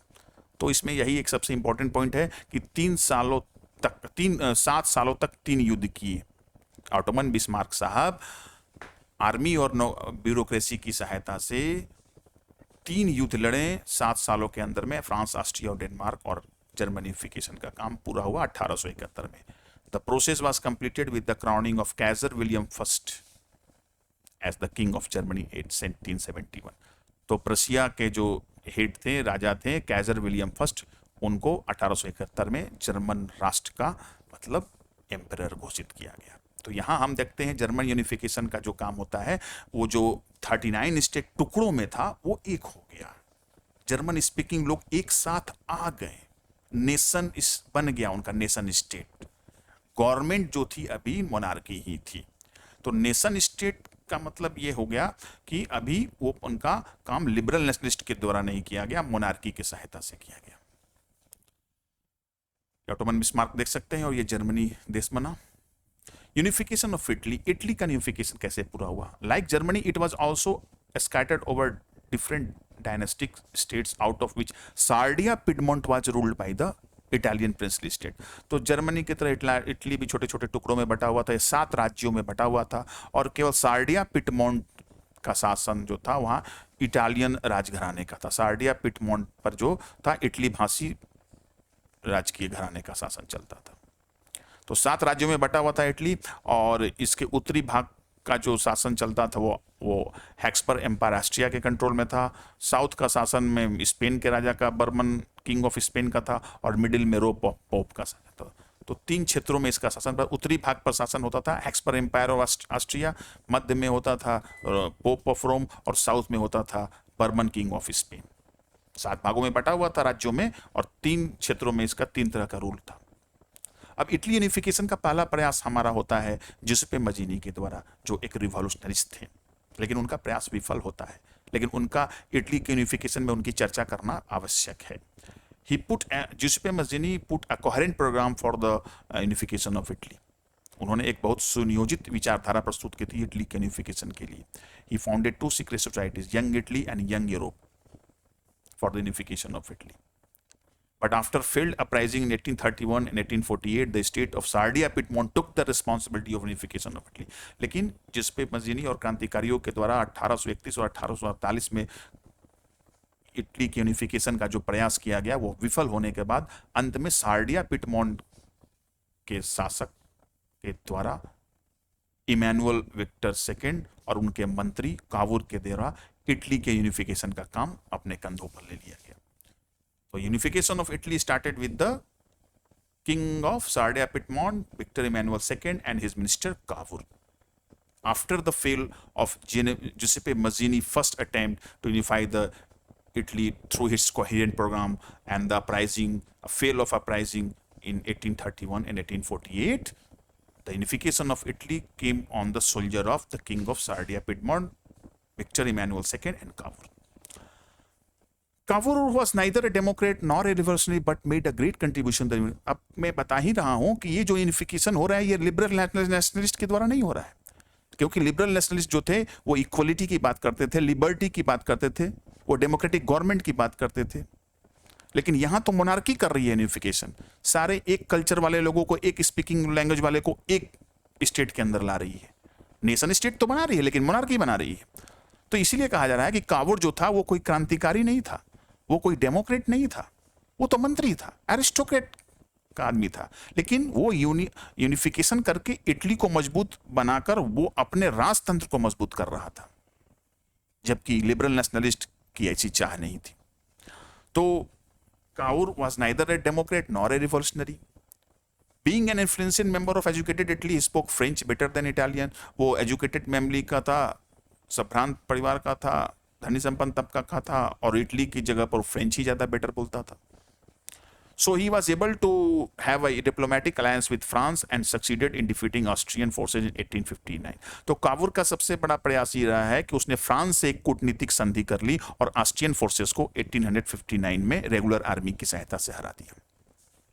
तो इटली की यूनिफिकेशन में सबसे जो मैंने पहला प्रयास ग्रीष्म मजीनी के द्वारा हुआ, जो कि असफल हुआ। उसके बाद सार्डिया पिटमोंट के राजा विक्टर इमैनुअल सेकेंड और उनके मंत्री कावुर के सहयोग से हुआ। कावुर जो था वो ना कोई क्रांतिकारी थे, ना कोई डेमोक्रेट थे, वो एक एरिस्टोक्रेट थे और इटली भी अच्छा से नहीं बोल पाते थे लैंग्वेज। लेकिन उन्होंने अपनी कूटनीतिक चाल से फ्रांस को अपने तरफ मिला लिया और ऑस्ट्रियन फोर्सेस को 1859 में हरा दिया।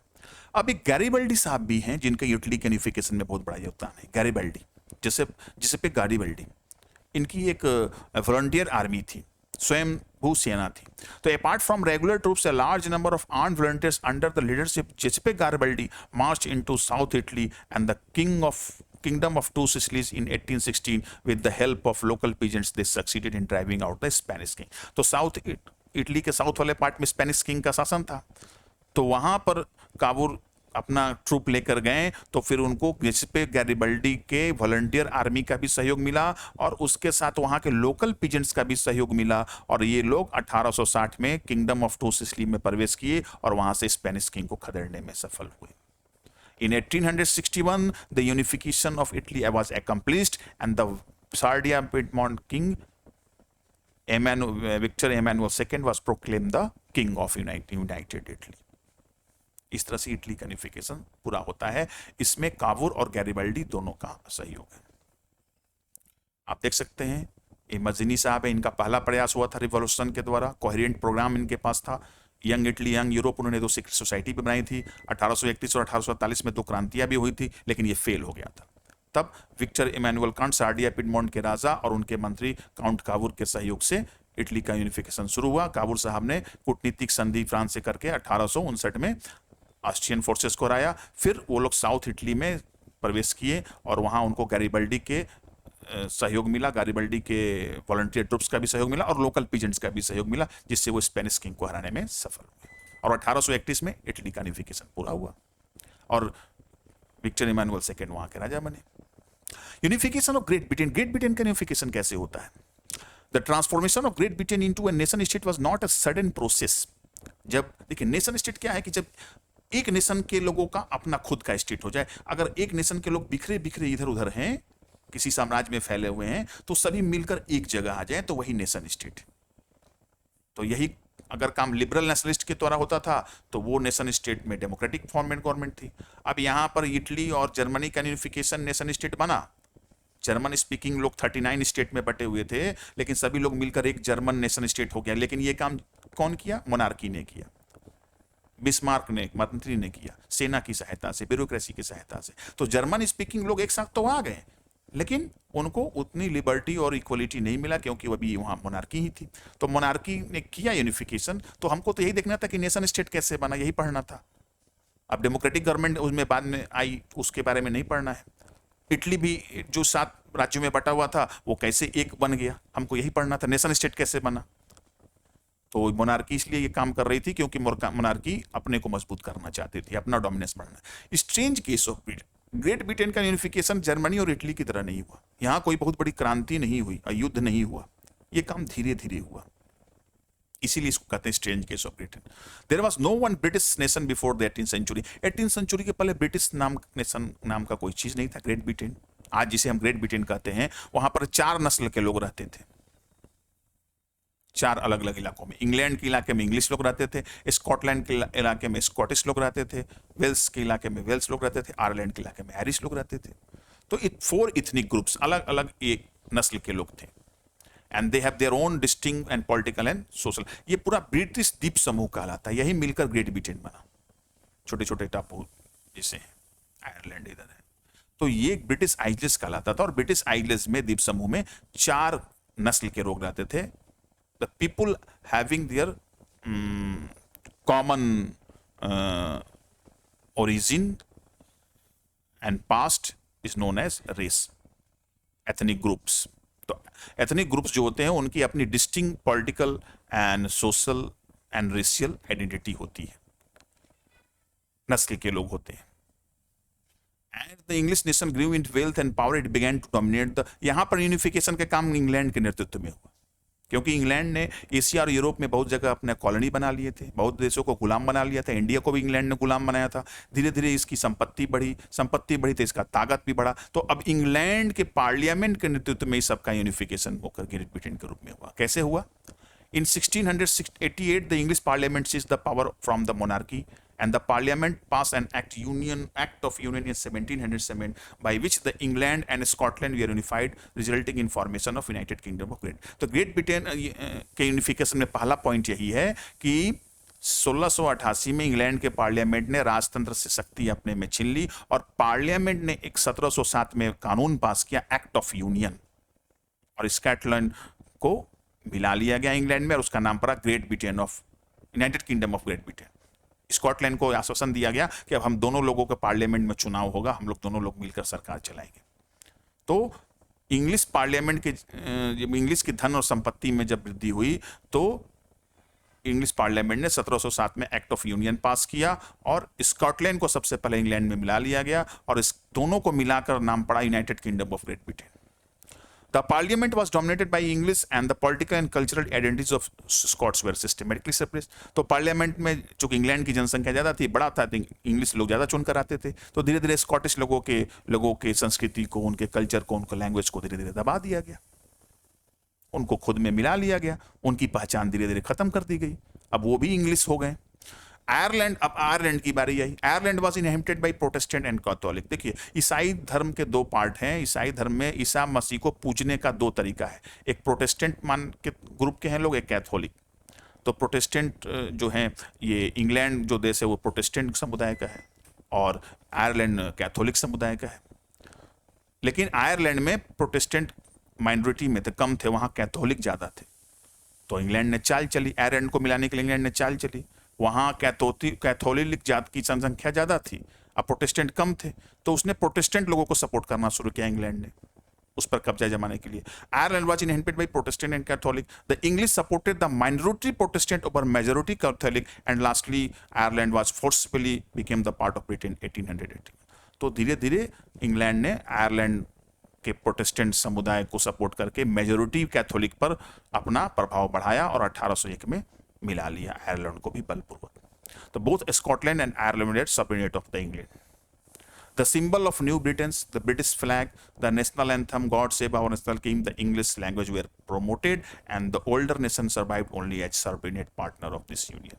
तो फिर धीरे धीरे ब्रिटिश फ्लैग, यूनियन जैक हो, नेशनल एंथम हो इंग्लैंड का, गॉड सेव आवर किंग, और इंग्लिश लैंग्वेज हो इंग्लैंड का, धीरे धीरे वही पूरे ग्रेट ब्रिटेन इलाके में लागू कर दिया गया, और जो नेशन जो थे स्कॉटिश नेशन और आयरलैंड नेशन, वो धीरे धीरे उसके पार्ट बन के रह गए। तो that is why it is called as the strange case of Great Britain. Great Britain में यूनिफिकेशन कैसे होता है कि पहले ग्रेट ब्रिटेन जिसको आज कहते हैं वो ब्रिटिश आइसलैंड होता था, और इसमें 4 एथनिक ग्रुप रहते थे, इंग्लिश, वेस्ट, Scottish and Irish. British parliament ने 1707 में एक एक्ट पास किया, एक्ट ऑफ यूनियन, और उसके सहारे उसने पहले स्कॉटलैंड को मिलाया, और उसका नाम पड़ा great Britain, United kingdom of Great Britain. और उसके बाद फिर क्या हुआ कि फिर उसके बाद आयरलैंड को मिलाने की बात आई, तो आयरलैंड को प्रोटेस्टेंट लोगों को सपोर्ट करके मेजॉरिटी कैथोलिक पर प्रभाव बढ़ाया गया, और 1801 में उसे भी मिला लिया गया। लास्ट में British flag, union jack, national anthem, god save our noble king and English language को प्रमोट किया गया। विजुअलाइजिंग द नेशन, नेशन को देखना। Nation was an abstract idea, so artists in 18th and 19th century found a way to personify the nation as if we were a person. देखिए, nation जो है abstract idea, अमूर्त विचार है। लालच को आप देखते हैं नहीं, स्वतंत्रता को आप देखते हैं नहीं। लालच को आप देख सकते हैं, अगर अब जीव, कुत्ता का जीव निकाल के कहीं कहीं फोटो में रहता है, मैंने उसको बना दिया कि भाई ऐसा कोई जीव निकाल लेगा तो लालची, लालच का प्रतीक। अगर कोई इस तरह से हथौड़ा हाथ में उठाया होता मतलब क्या, तो मैंने वो मतलब लड़ाई करने के मुद्रा में। अगर कोई जंजीर है तो मतलब वो स्वतंत्र नहीं है।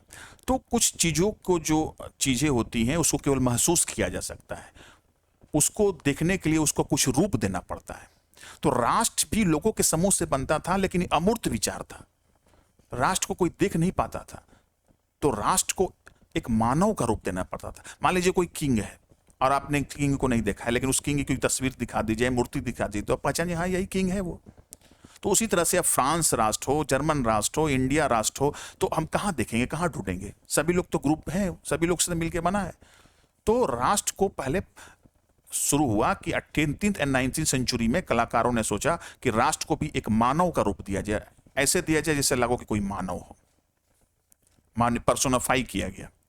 तो nation were portrait as a, तो मानव का रूप दिया गया, तो उसमें फीमेल फिगर दिया गया, महिला का रूप दिया गया कि पहचानने में आसानी हो। लेकिन ये महिला कोई समाज में रहने वाली ओरिजिनल महिला नहीं थी। महिला का इसलिए दिया गया क्योंकि महिला जो होती है वो संतति उसको माना जाता है, वो पाल पोस कर लोगों को बड़ा करती है, बच्चे को अपना। तो ये नेशन भी है, नेशन के भी इसी तरह के लोगों में इमोशनली अटैचमेंट रहे, नेशन को भी लोग अपनी माता के रूप में देखें, उसके लिए मर मिटने के तैयार रहें, जुड़े रहें इमोशनली, तो उसका फीमेल का रूप दिया गया। The female figure did not stand a particular women in a real life. ये फीमेल कोई अपने जीवन की कोई असली औरत नहीं होती थी। The female figure became the allegory of nation. धीरे धीरे ये फीमेल फिगर नेशन का रूपक बन गई, एलोगरी, रूपक, कोई ऐसा चीज जिसको आप दिमाग में फोटो नहीं बना सकते। मैंने कहा लड्डू, आपने मुंह फोटो बना लिया लड्डू। मैंने कहा सिंघाड़ा, था आपने मुंह में सिंघाड़ा बना लिया। अब मैंने कहा कि तीता रसगुल्ला, अब तीता रसगुल्ला आपने कभी आज तक देखा है ना सुना है, सोचा कैसा तीता रसगुल्ला होता है, उसका फोटो बन नहीं पा रहा है। तो जिस चीज का दिमाग में फोटो नहीं उसी को अमूर्त कहते हैं। अब उसको कैसे रूप दिया जाए, तो राष्ट्र भी अमूर्त था। अब जैसे किसी भी अमूर्त चीज को अगर आप कोई रूप दीजिएगा तो उसी को एलोगोरी कहते हैं। व्हेन एन एब्स्ट्रैक्ट आइडिया जैसे ग्रीड, लालच, अब लालच को आप देख सकते हैं नहीं, महसूस कर सकते हैं, तो लालच को अब जीव निकाल कर अगर लटका देते हैं तो उसी को रूप दे दिया लालच का। अब ऐसी कहीं तस्वीर सटी रहेगी तो लोग सोचेगा लालच का ये प्रतीक है। शत्रुता, शत्रुता का कोई मतलब महसूस कर सकते हैं। फ्रीडम, स्वतंत्रता को महसूस कर सकते हैं। तो इस तरह से जो अमूर्त विचार हैं, अगर उसको किसी पर्सन या थिंग से प्रस्तुत किया जाए उसी को एलेगोरी कहते हैं। तो जब किसी भी तरह के अमूर्त विचार जैसे लालच, स्वतंत्रता, शत्रुता, इसको अगर किसी चीज से या किसी वस्तु से या किसी व्यक्ति के रूप से प्रदर्शित किया जाए उसे एलेगोरी कहते हैं। ऐसे इंग्लिश लिटरेचर में भी एलेगोरी होता है, उसका दो मीनिंग होता है, एक लिटरल और एक सिंबॉलिक। तो एलेगोरी ऑफ फ्रांस, फ्रांस की रूपक क्या थी? The allegory of France is called Mariana. अब जहां जहां भी मैरियाना की मूर्ति, मैरियाना की तस्वीर लोग देखते थे उससे समझते थे ये फ्रांस राष्ट्र का प्रतीक है। Her characteristics were drawn from a idea of liberty, तो लिबर्टी और रिपब्लिक से इसका मतलब लिया गया था। She is soaring wearing a red Phrygian cap and cockade holding a French tricolour.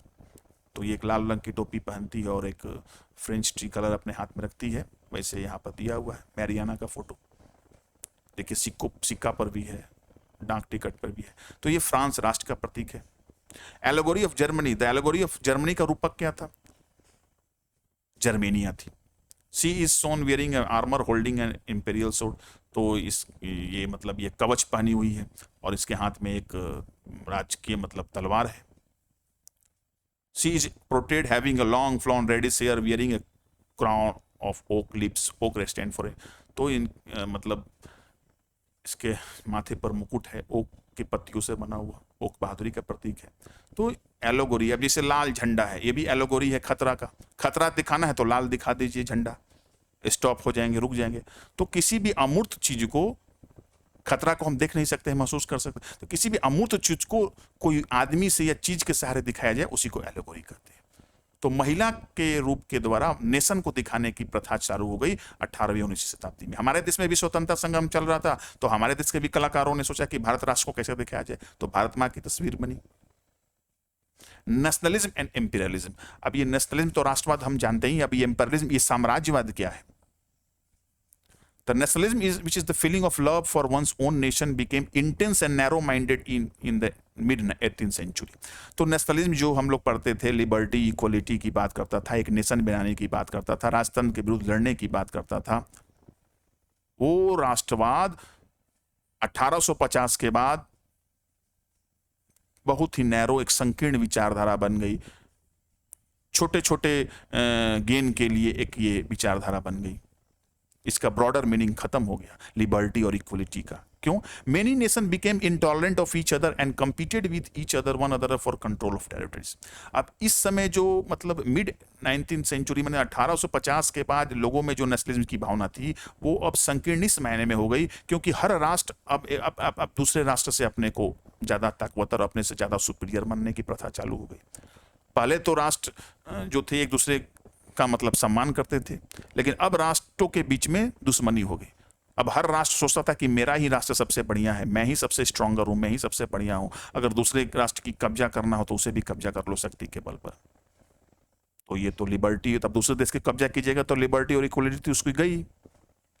तो नेशनलिज्म जो पहले लिबर्टी, इक्वलिटी और नेशन के प्रति प्रेम भाव की बात था, वो 1850 के बाद एक संकीर्ण विचारधारा बन गई। अब राष्ट्रों के बीच में कंपटीशन बढ़ गया और मजबूत राष्ट्र अब कमजोर राष्ट्र को हड़पने की भी सोचने लगा। ये नेशनलिज्म का रूप हो गया। और जब शक्ति के बल पर छोटे राष्ट्रों को, कमजोर राष्ट्रों को जब आप हड़प लेते हैं, उसी को इंपीरियलिज्म कहते हैं। Imperialism is the territorial control of a region और a country by another country by using military control. तो जब अब देखिए दूसरे राष्ट्र पर भी कब्जा कीजिएगा तो पहले अपने राष्ट्र को मजबूत मानकर चलिएगा, तभी ना। उस राष्ट्र को अपने में मिलाने के पीछे उद्देश्य क्या हुआ कि उसकी राष्ट्रीयता खत्म, वो आपका राष्ट्र का अंग बन जाए। तो इंपीरियलिज्म को साम्राज्यवाद कहते हैं। साम्राज्यवाद क्या है? जब हम शक्ति के बल पर किसी दूसरे कंट्री या माने राष्ट्र को अपने शक्ति के बल पर मिलाकर अपने कब्जा में कर लेते हैं। और यूरोप के देशों में यही आ गया और इसी के कारण फर्स्ट वर्ल्ड वॉर भी हुआ। यूरोप के देश इंपीरियलिज्म के आधार पर ही एशिया और अफ्रीका के देशों को गुलाम बनाए थे।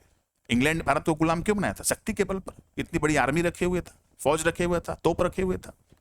तो शक्ति के बल पर अगर किसी देश को गुलाम बना लेते हैं, कॉलोनी बना लेते हैं, उसी को इंपीरियलिज्म कहते हैं। और ये काम यूरोपीय देशों ने किया है। फ्रांस ने किया, इंग्लैंड ने किया, जर्मनी ने किया, पुर्तगाल ने किया। और कहाँ किए ये लोग एशिया और अफ्रीका को किए, क्योंकि एशिया और अफ्रीका के कंट्री के लोग उतने डेवलप्ड नहीं थे, उनमें नेशनलिज्म की भावना नहीं थी, सोशली इकोनॉमिकली बैकवर्ड थे, साइंस का उतना डेवलपमेंट नहीं हुआ था। यहाँ व्यापारी बनकर लोग आते थे और कब्जा कर लेते थे शक्ति के बल पर। तो फीलिंग ऑफ नेशनलिज्म। लेकिन सबसे पहले जो नेशनलिज्म का ये जो रूप, बिगड़ा हुआ रूप आया, नैरो माइंडेड रूप आया, ये सबसे पहले बाल्कन रीजन में देखने को मिला। बाल्कन रीजन कौन है? बाल्कन रीजन फॉर्म कंप्राइज, ये ऑटोमन एम्पायर का हिस्सा होता था। पूर्वी यूरोप के ये देश थे। The Balkan region formerly comprised the present-day territories of Romania, Bulgaria, Macedonia, Croatia, Greece, Bosnia-Herzegovina, Slovenia, Serbia, Montenegro. The people in these countries were called Slav. आप देखिए मैप में, ये टर्की जो ऑटोमन एम्पायर था, इसका पूरा इलाका इधर था। ग्रीस भी पहले ऑटोमन एम्पायर में था। 1832 में ग्रीस इंडिपेंडेंट हो गया। तो ये ग्रीस है, अल्बानिया है, मैसेडोनिया है, बल्गारिया है, रोमानिया है, सर्बिया, इस सारे इलाके के लोगों को स्लाव कहा जाता था और ये ऑटोमन एम्पायर के हिस्सा थे।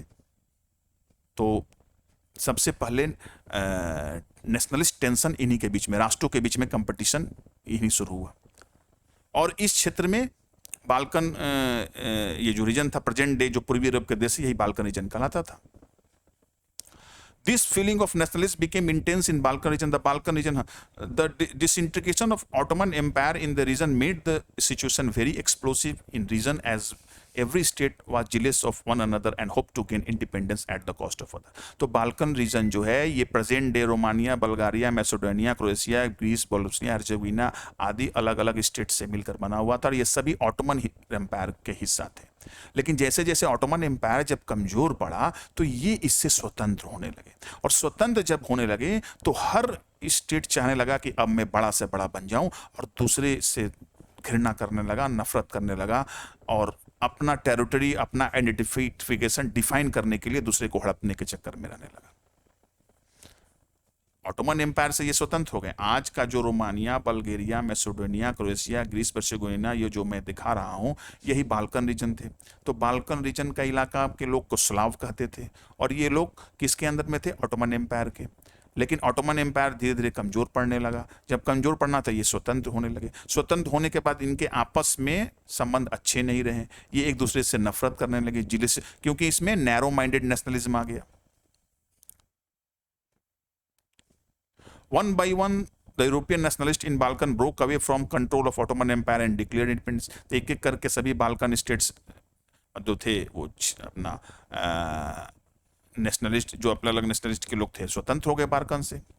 As the distinct Slav nationalists struggled to define their identity and independence, the Balkan area became an area of intense conflict. तो ये जो भी अलग अलग स्लाविक नेशनलिस्ट लोग को स्लाव कहा जाता था, लेकिन सबकी नेशनलिटी एक नहीं थी। सबकी नेशनलिटी एक नहीं थी, केवल इलाके के लोगों को स्लाव कहा जाता था। इसका मतलब ये मत समझिए कि सब कॉमन थे। तो ये मतलब स्लाविक नेशनलिस्ट के लोग जो थे, अलग अलग डिफरेंट नेशनलिस्ट के, इन्हों के बीच में कंपटीशन बढ़ गया। अपना आइडेंटिटी, अपनी पहचान ये रीडिफाइन करने लगे, और ये इलाका कन्फ्लिक्ट का, बहुत टेंशन वाला इलाका बन गया, क्योंकि शक्ति के बल पर दूसरे को हड़पने की भी बात थी यहाँ पर। During this time many powerful European nation such as England, France, Russia and Germany competed to gain control in Balkan region. तो अब यूरोप की 4 शक्तियों के बीच में भी कंपटीशन बन गया, व्यापार और सेना को लेकर के। तो इंग्लैंड, फ्रांस, रशिया और जर्मनी में भी कंपटीशन बढ़ गया, और इन लोगों की भी नज़र बाल्कन रीजन में आ गई। तो बाल्कन रीजन के स्टेट जो ऑटोमन एम्पायर से अलग हुए थे, स्वतंत्र हुए थे, उनमें तो आपस में टेंशन बढ़ ही गया, और ऊपर से इंग्लैंड, फ्रांस, रशिया और जर्मनी भी इस इलाके में अपनी नजरें गड़ा दिए। यही कंपटीशन अंत में लास्ट में रिजल्ट हुआ फर्स्ट वर्ल्ड वॉर का। Later, several Asian and European countries which were colonized by European nation began to oppose imperial domination. तो imperialism चालू हो गया था यूरोपियन पावरफुल नेशन के द्वारा, जर्मनी के द्वारा, इंग्लैंड के द्वारा। ये लोग बड़े बड़े अपना साम्राज्य कर रहे थे, साम्राज्यवादी बन गए थे। तो बाद में चल करके एशिया और अफ्रीकन के कंट्री में भी नेशनलिज्म आया, और इन लोगों ने जो कॉलोनी थे इनके, इन लोगों में भी स्वतंत्रता संघर्ष शुरू हो गया। Anti imperial movement began in colonies were nationalist in nature as people were fighting to form independence nation state. तो यहाँ पर साम्राज्य विरोधी आंदोलन शुरू हो गए एशिया और अफ्रीका के देशों में, अंग्रेजों के खिलाफ जहाँ जहाँ जिसका कंट्रोल था, और ये लोग भी नेशनलिज्म की भावना से ही ओतप्रोत थे, अपने नेशन को स्वतंत्र करके नेशन स्टेट बनाना चाहते थे। European ideals of nationalism were nowhere replicated. तो यूरोप में जो नेशनलिज्म का जो आइडियल्स था, जो उसके अच्छे विचार थे, जो उसकी प्रेरणा स्रोत थे, वो तो कहीं नहीं हुआ। लेकिन people everywhere develop their own specific variety of nationalism. विश्व के अलग अलग क्षेत्रों में लोग अलग अलग अपना अलग ढंग का नेशनलिज्म डेवलप किया। अलग ढंग का नेशनलिज्म क्या मतलब? लव एंड डिवोशन तो नेशन के प्रति होगा ही, but the idea that society could be organize into nation state came to be accepted as a natural universal. तो एक सोसाइटी को नेशन स्टेट के रूप में होना चाहिए, ये सभी जगह एक समान था। वहां तो जो नेशनलिज्म आया था वो मोनार्की के अगेंस्ट में आया था, लेकिन बाकी जगहों पर तो फिर इंपीरियलिस्ट अगेंस्ट मूवमेंट शुरू हुआ था। तो इसलिए यूरोपियन नेशनलिज्म कहीं रिप्लिकेट नहीं हुए, लेकिन नेशन स्टेट बनाने की जो भावना थी सब जगह वो सेम थी। So in this way we come to the conclusion of this chapter, and I think you might have got few idea in one go. Okay, thank you to all of you.